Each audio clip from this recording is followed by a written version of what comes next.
Welcome back to Fangs and Forums, where the ghosts are weird, the woods are weirder, and we're just here for the stories. Tonight we peek into a daughter's room where the Barbie dream house might have a few extra tenants. And then we hike into the Appalachian forest where one man lives alone, off-grid, and possibly off his rocker. Let's get it on with the first story. I can't think of anywhere else to put this out without seeming crazy. I live in a 2-bedroom apartment. Our complex isn't super old or built anywhere unnatural. I've lived here for 2 years. Up until recently, the second bedroom has been the gaming room. My daughter recently turned 2, and I decided I wanted her to have her own room. After moving her into the room, everything was fine at first. It started with the baby monitor breaking. The audio cut out, but it still had video. I have never seen anything spooky on the monitor. Suddenly, my daughter would wake up in the middle of the night crying, and it was a big struggle to calm her down. During these episodes, she would grab at her hair, repeating, "Stop it!" I didn't see anything on the baby monitor and figured her hair just got caught in the mesh of her bed. Around this time, my ex and I broke up, and that's when things got weird. Suddenly, her baby monitor had voices screaming coming from it in the middle of the night that woke her up. She was then terrified of the baby monitor, so I got rid of it. Honestly, I can't blame her because it was definitely scary. After that, it was a struggle to get her to sleep in her room. We started only using her room for toy storage and nap time. During this time, my daughter started talking to people who weren't there. She was saying hi and laughing in the hallway daily. A few weeks after the monitor incident, her TV made the severe weather warning noise out of the blue, and didn't stop until it was unplugged. At this point, I called in all the people I know who could sense the paranormal. I've always gotten a weird vibe about our apartment, but I just figured it was because of my anxiety. I talked to 2 separate girls who identify as witches. One told me the bedroom had a negative energy, and that sage should fix it. I bought a sage stick. She came over, said some things, and saged the room. I tried having my daughter sleep in her room again, but it didn't go well.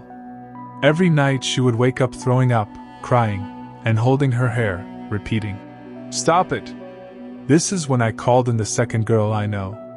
The second girl said she could feel something bigger.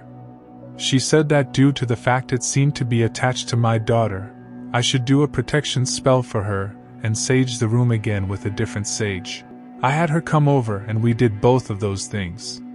I then decided that on the upcoming weekend I would try having my daughter sleep in her room again. The day I planned on doing this, something strange happened. The door to her room had been closed since I moved her out of it. That day, when I walked past, the door was open. Please keep in mind, my daughter cannot open the doors. I'm at a loss as to what I should do next. We don't have the money to move, and the problem seems to be contained to that room. Do I just give up and completely move my daughter to my room and keep that room closed off? Any ideas on what could be causing the problem?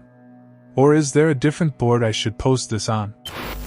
You know, it's always tricky when things that aren't inanimate objects get this weird juju energy attached to them, because, you know, if it's a cup, you can just throw the cup away. You can't just throw your daughter away. You just have to find a way to get rid of it. And with that being said, here is the second story. Sorry if this is convoluted, or I explained something weird. This is all currently happening, and I am panicking a bit. I live close to the Appalachia area.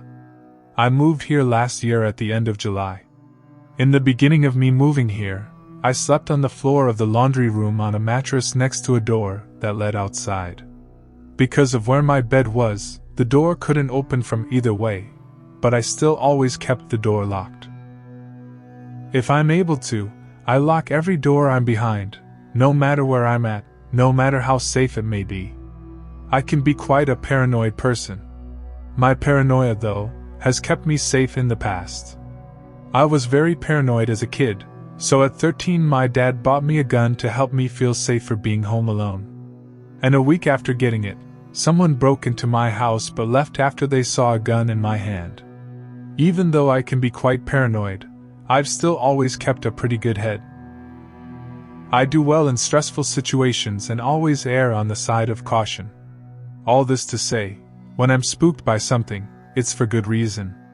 When I'd sleep by the door, I'd hear things on the porch outside, but because I slept in the house with my parents, I never got too frightened. In November, though, I moved to an RV next to the house where I stayed alone.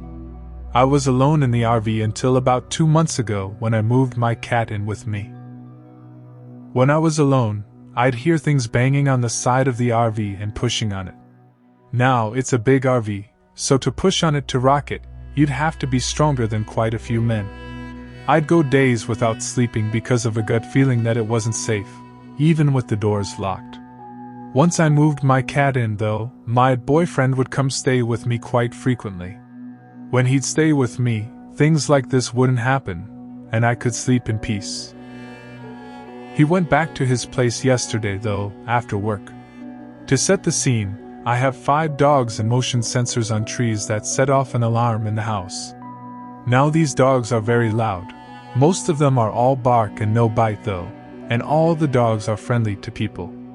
They bark at everything, the goats, cars, anyone walking up the porch, even if it's me, and especially the alarm.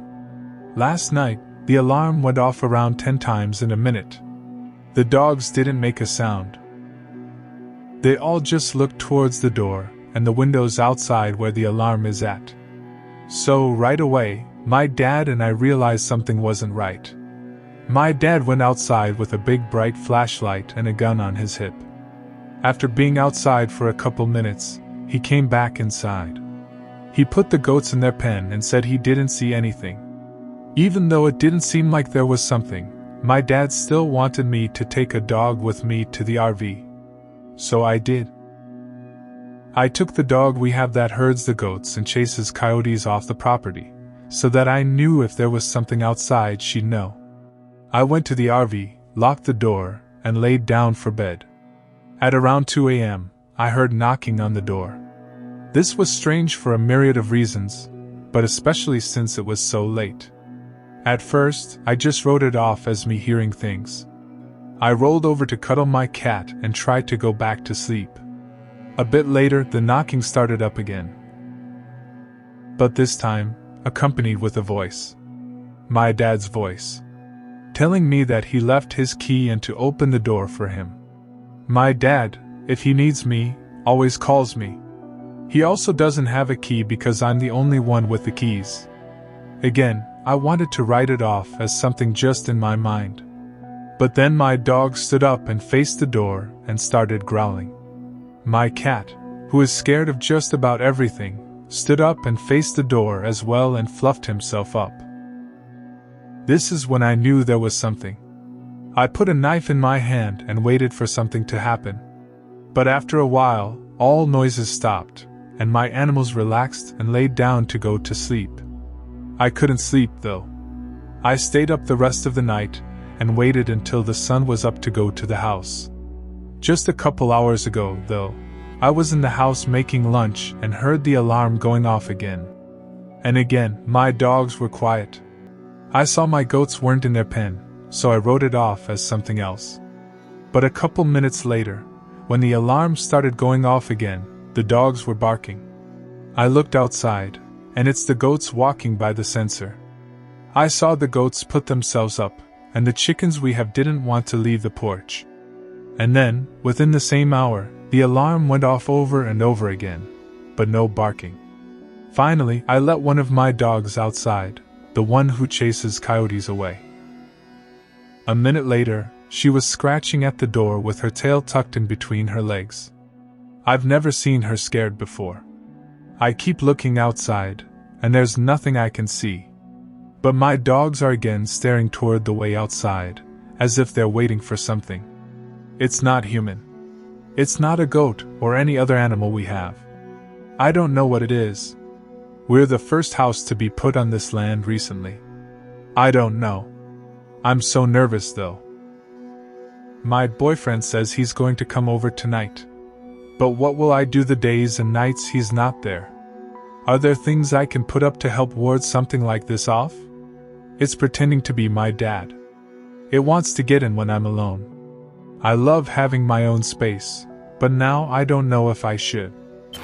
And that's all for tonight's tour through the creepy and kooky. If your daughter's room starts whispering your name, maybe just burn it down. And if a man in the woods offers you a squirrel stew and life advice, take the stew and never the advice. Don't forget to like, subscribe, and share with someone who laughs at ghosts until they laugh back.